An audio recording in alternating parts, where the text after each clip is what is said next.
Good afternoon, Ospreys. You're watching Nest News live from the Student Union. I'm Kaylee Snyder. And I'm Austin Thielen. Coming up on today's show, the Department of Education's closing order. Student government election results validated. NOAA coastal funding cuts. UNF's first football game. And, of course, your weekly weather and sports updates. So stay tuned and enjoy the show.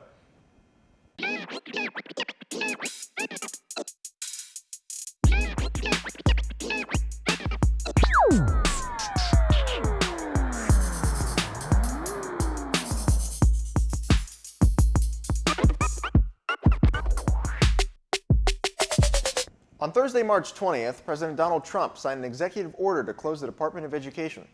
According to the Associated Press, Trump claimed that the department is unnecessary and wasteful and criticized its efforts to support diversity, equity, and inclusion.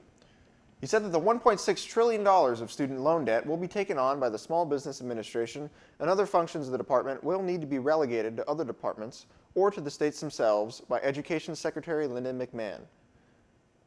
The closure is likely to take a long time, as AP says lawsuits from states and other organizations are expected, and it will take an act of Congress to officially close down the department. It's official. Amelia Dial and Vevi Summerall of the Talent Party have been validated as student body president and vice president-elect. They will be sworn in on April 11th. We recently interviewed Dial and Summerall, and you can catch it on next week's edition of Nest News. Well, how was your spring break? Mine was good. It was nice. It was relaxing. Did you go anywhere? I stayed here, but I did go to have a little St. Augustine day, so that was fun. Nice. How was yours? I did the same. I ended up not going anywhere, but I ended up, with the family, went over for brunch, hang out in St. Augustine. Cool. It was really windy this week. It was super windy. It was super windy. It was crazy windy. We went there and we walked down to the fort and we almost got blown away. So speaking of wind, I think we have a weather update this week. I think we do. Let's go to Annette with your weekly weather update.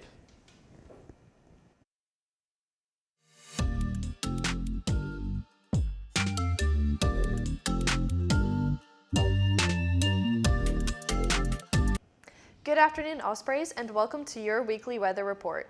It's been some time since I've been here, so let's get back into it. Today is partly cloudy with the high of 81 degrees and a low of 63 degrees.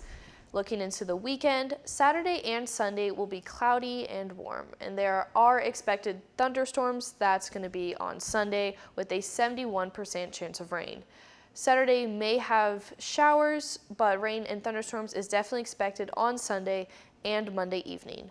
Mornings will be cooler with temperatures in the 60s, and Tuesday through Thursday will have partially cloudy weather, hopefully some sun, but most likely some clouds. So even though the weather for this weekend is looking cloudy, hopefully it'll clear up later into the week. Keep in mind the rainy weather for Monday, and I'll catch you later on. Coming up, the Coastal Research Cuts and UNF's first unofficial football game. But we'll be right back after this quick overview of next week's Giving Day. Here at Spinnaker, we first want to say thank you. Thank you. Thank you. Thank you for your continuous support of college media.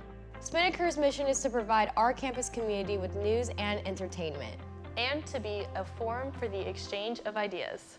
Spinnaker Media helps prepare students for careers in media by developing professional skills outside of the classroom. Skills such as experience gathering and publishing news, leadership, audio and video production, advertising, and so much more. This Giving Day, support college media and students at the University of North Florida by donating to Spinnaker Media.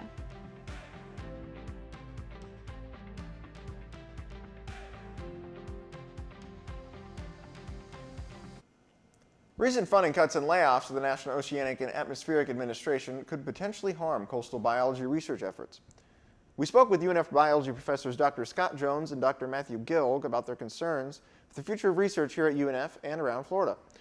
While nothing is concrete yet, Dr. Jones noted how federal funding has been crucial to finding solutions to problems that affect Florida's coastal ecosystems through research. According to Gilg, science has a history of being politicized, with support for science varying throughout the years. However, both professors encourage students to continue on with their ideas and get involved in any way they can. Dr. Jones says The community of research is strong, and when we come together and have each other's backs, we can still make progress even if funding gets really tough. You can read more about this at unfspinnaker.com. Shocking news as UNF has its first unofficial football game. UNF has partnered with the Jacksonville Sharks for their upcoming game on April 19th.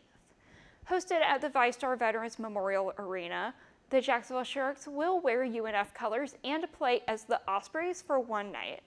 Free tickets will be handed out to students on the green April 8th.